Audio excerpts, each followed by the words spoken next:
ഞാനില്ലേ, കുഴപ്പമൊന്നുമില്ല. എത്ര പറഞ്ഞാലും സാർ എവിടെയാണ്? കാഷ്വാലിറ്റി റൂമിലേക്ക് മാറ്റിയിട്ടുണ്ട്.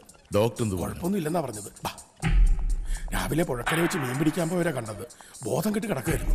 ലാപ്ടോപ്പ് ബാഗിൽ നിന്ന് നമ്മുടെ കമ്പനിയുടെ അഡ്രസ്സ് കണ്ടിട്ട് അവർ വിളിച്ചത്. ഞാൻ അപ്പൊ തന്നെ പുറപ്പെട്ടു. അപ്പൊ ഉടനെ എന്നെ വിളിക്കാമായിരുന്നില്ല തനിക്ക്? ഞാൻ സാറിന് ഒരുപാട് നേരം വിളിച്ചു, പക്ഷെ കിട്ടിയിരുന്നില്ല. എന്നാ പിന്നെ തനിക്ക് എന്നെ കോണ്ടാക്ട് ആയിരുന്നില്ല? അതിപ്പോ ഇന്നയാളാണെന്ന് വിളിച്ച് പറഞ്ഞവർക്കും അറിയില്ലായിരുന്നു. ഇങ്ങനെ ഒരവസ്ഥയിൽ ജീവൻ സാറിനെ ആരും പ്രതീക്ഷിക്കുന്നില്ലല്ലോ. തിരിച്ചറിയാൻ പറ്റാത്ത കോലമായിരുന്നു. വാ മോനെ ജീവ, നിനക്ക് എന്ത് പറ്റി? ചേട്ടാ, ജീവേട്ടാ, ഉണർത്തണ്ട. ഇപ്പൊ പഴയ കാര്യങ്ങളൊന്നും ഓർമ്മയില്ലാത്ത പോലെയാ. അല്ലെങ്കിൽ 5-8 കൊല്ലം പേഴ്സണൽ സെക്രട്ടറിയായി എന്നെ മറക്കൂ. എന്റെ പേര് പോലും ഓർമ്മയില്ല.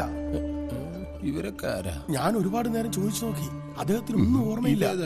നമ്മളെ കുറിച്ചും കമ്പനിയെ കുറിച്ചും ഒന്നും. ഇവിടെ കൊണ്ടക്കിടത്തി ബോധം തെളിഞ്ഞപ്പോ 2-3 പ്രാവശ്യം ഓടിപ്പോവാൻ നോക്കി. പിന്നെ ഞാനും നേഴ്സുമാരും വളരെ കഷ്ടപ്പെട്ടാ പിടിച്ചോണ്ട് കിടത്തിയത്. ഭാഗ്യത്തിന് ഇത്രയല്ലേ സംഭവിച്ചുള്ളൂ. നിങ്ങൾക്ക് പേഷ്യന്റിന്റെ? ഐ എം മഹേന്ദ്രൻ, കമ്പനി മാനേജറാണ്. ഇത് അമ്മയാ.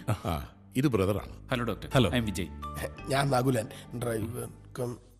അപ്പോ ഇദ്ദേഹത്തിന്റെ അച്ഛനും അളിയനും ചിറ്റപ്പനും ഒക്കെ? അല്ല, പേഷ്യന്റ് അവരെ കുറിച്ച് പറഞ്ഞിരുന്നു. ഡോക്ടർ, ഞങ്ങളല്ലാതെ വേണ്ടപ്പെട്ടവരായി ചേട്ടനെ മാറ്റാരുമില്ല. ഈശ്വര, ഞാനിതെവിടെ എത്തിയിരിക്കുന്നത്? പ്രാന്താശുപത്രിയിലാണോ? മിസ്റ്റർ മഹേന്ദ്രൻ, ഒന്ന് റൂമിലേക്ക് വരൂ. ശരി ഡോക്ടർ. നകുല, പോയി ഇതുവരെയുള്ള ബില്ലെല്ലാം സെറ്റിൽ ചെയ്യുക.